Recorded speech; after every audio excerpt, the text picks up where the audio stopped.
গোদরেজের double door একটা ফ্রিজের complain ছিল অনেক, প্রায় 4-5 মাস ধরে শুধু ভিতর দিকে জল আসছে, বাইরে দিকে জল যাচ্ছে না। মানে কম্প্রেসার সাইডে যে ড্রেন লাইন আউটলাইট হয় সেটাতে জল যাচ্ছে না, ভিতর দিকে কমপ্লেন ছিল। তা অনেকদিন বলে, কিন্তু আমি যাইনি। তা একদিন গিয়ে দেখছি যে হ্যাঁ সত্যি পুরোপুরি জলে, এখানে জল পুরোপুরি জলে ভর্তি, এগুলো পুরো জল, এইভাবে জলগুলো পড়ে। তো আমি প্রথমে বুঝতে পারছিলাম না যে কীভাবে জলটা পড়ে।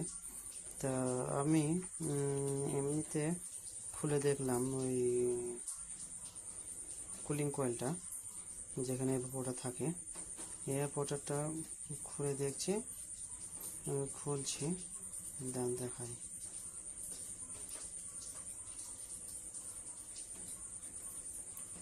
জলদি খোলো, জলদি খোলো,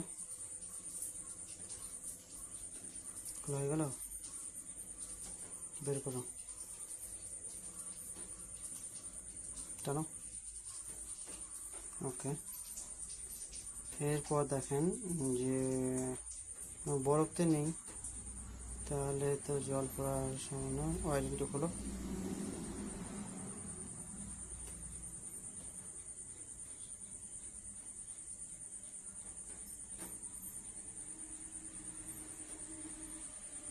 বেশ। এবার দেখি, এটা ডিসি ফ্যান মোটর ওকে আছে, 12 ভোল্টের ডিসি ফ্যান মোটর, প্যানাসোনিকের মোটরটা।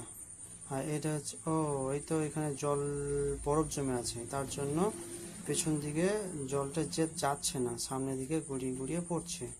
এটা পুরোপুরি বরফ, ওই বরফ গলে পড়ছে। এই যে হাওয়াটা যায় নিচের দিকে, সেই দিকে বরফ চলে যাচ্ছে, তার জন্য হ্যাঁ ওই দিকে চলে যায়, তার জন্য মানে পেছন দিকে যায় না, সামনের দিকে পড়ে। এটা হচ্ছে মেন কারণ।